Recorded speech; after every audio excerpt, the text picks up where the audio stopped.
Pada awal abad ke-20, di suatu tempat di lepas pantai Afrika Barat, sebuah kapal uap Jerman meninggalkan pelabuhan. Tiba-tiba, cuaca memburuk dan kapal itu memasuki kabut tebal. Para pelaut itu pun kandas di gundukan pasir yang dekat dengan pantai. Untungnya, tidak ada yang terluka dan mereka bahkan sempat menyelamatkan kargo mereka yang berharga. Tapi kapal itu terjebak di pasir untuk selamanya dan dia tidak sendirian di sana. Hampir seluruh pantai barat Namibia disebut Skeleton Coast. Kalau kamu pikir namanya terdengar menakutkan, ya memang seperti itu. Garis pantai sepanjang 1.500 km ini adalah salah satu tempat paling berbahaya di bumi. Suku Bushmen setempat percaya bahwa dewa mereka menciptakan tanah ini ketika sedang marah.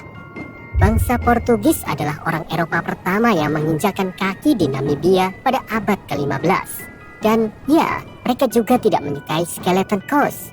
Penjelajah Portugis mengira bahwa tanah ini merupakan pintu gerbang menuju dunia bawah. Ini adalah tempat bertemunya gurun Namib dengan Samudra Atlantik. Mungkin berbahaya, tapi sebenarnya tempat ini sangat indah dan merupakan situs warisan dunia UNESCO. Kalau Skeleton Coast punya manajer humas, orang itu pasti akan berhenti di hari pertama bekerja.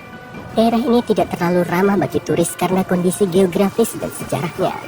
Di bawah pasir dan ombaknya ada arus laut rahasia yang mengintai para pelaut yang tidak menaruh curiga. Arus ini disebut arus Benguela. Arus ini mengalir ke arah utara di sepanjang pantai Afrika bagian selatan. Area Atlantik ini kaya akan kehidupan laut, tapi tetangga daratan arus Benguela tidak terlalu senang dengan hal itu.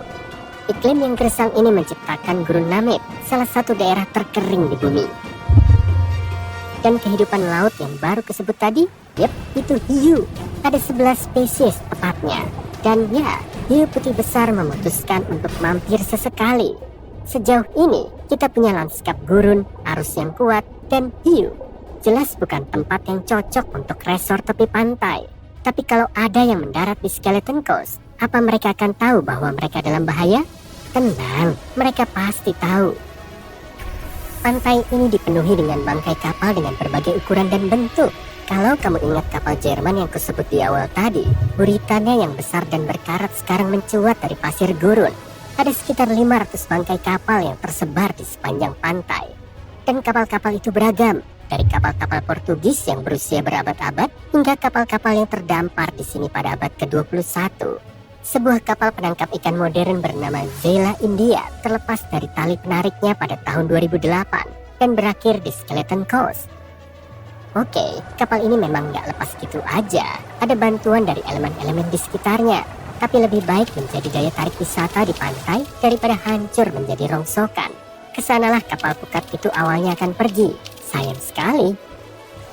Penghuni Skeleton Coast yang paling terkenal adalah bangkai kapal Dunedin Star. Kapal kargo Inggris ini kandas di sini pada tahun 1942. Operasi penyelamatan besar-besaran yang terjadi setelahnya mengungkap betapa berbahayanya pelaut jika sampai berakhir di sini. Tim penyelamat berhasil menyelamatkan semua kru dan penumpang, tapi dengan konsekuensi besar. Sebuah pesawat dan kapal tunda hilang dalam proses tersebut. Tim penyelamat terakhir membutuhkan waktu 2 bulan penuh untuk kembali ke Cape Town. Kamu mungkin bertanya-tanya, kenapa? Dengan melihat peta wilayah tersebut, kamu akan tahu alasannya. Ini adalah lautan kuning yang tak berujung. Isinya pasir. Hanya ada sedikit jalan di sini. Jadi Skeleton Coast sulit dijangkau melalui jalur darat. Ada juga hambatan hukum. Kamu butuh izin khusus untuk berkendara ke daerah tersebut. Tapi tengkorak yang ada di namanya bukan cuma merujuk pada kapal. Itu juga berarti tulang belulang hewan. Sebagian besar adalah milik paus dan anjing laut. Banyak hewan yang telah beradaptasi di daerah ini, sehingga singa dan hyena berkeliaran di pesisir pantai untuk mencari makan. Ya, sekarang ada singa yang kelaparan juga, seolah-olah hiu-hiu itu belum cukup. Hewan lain yang tinggal sementara di Skeleton Coast, termasuk gajah, cheetah, macan tutul, dan jerapah. Pada tahun 1971, pemerintah Namibia mendirikan Taman Nasional di sini, tapi kecuali peselancar. Setelah sport jantung, Taman Nasional ini nggak dapat banyak pengunjung. Kamu paham alasannya. Gurun Namib adalah gurun tertua di dunia, dan gurun ini juga tidak terlalu ramah terhadap turis. Orang yang melakukan perjalanan ke wilayah ini harus membawa tabir surya dan jaket musim dingin yang hangat. kombinasi yang aneh ya? Nggak juga. Kalau kamu tahu siang harinya suhu udara di sana bisa mencapai lebih dari 43 derajat Celcius. Pada malam hari, suhu udara turun di bawah titik beku. Benar-benar roller coaster iklim. Dan itu bukan bahaya terakhir. Yap, masih ada lagi. Ingat kapal Jerman yang tersesat di tengah kabut tebal tadi? Itu bukan kejadian sekali saja. Karena iklim di wilayah ini, kabut sering muncul. Para pelaut mungkin nggak mau mendengar ini. Tapi kabut ini sebenarnya baik untuk satwa liar. Ini adalah satu-satunya sumber air di gurun Namib. Reptil dan mamalia telah beradaptasi dengan iklim yang keras ini. Hewan-hewan ini menggunakan air sesedikit mungkin.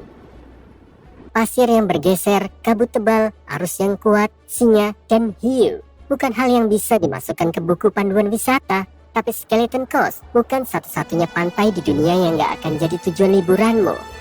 Aku akan membawamu ke Cape Tribulation di Australia. Area ini mencakup sekitar 125 km persegi bagian barat laut benua Australia.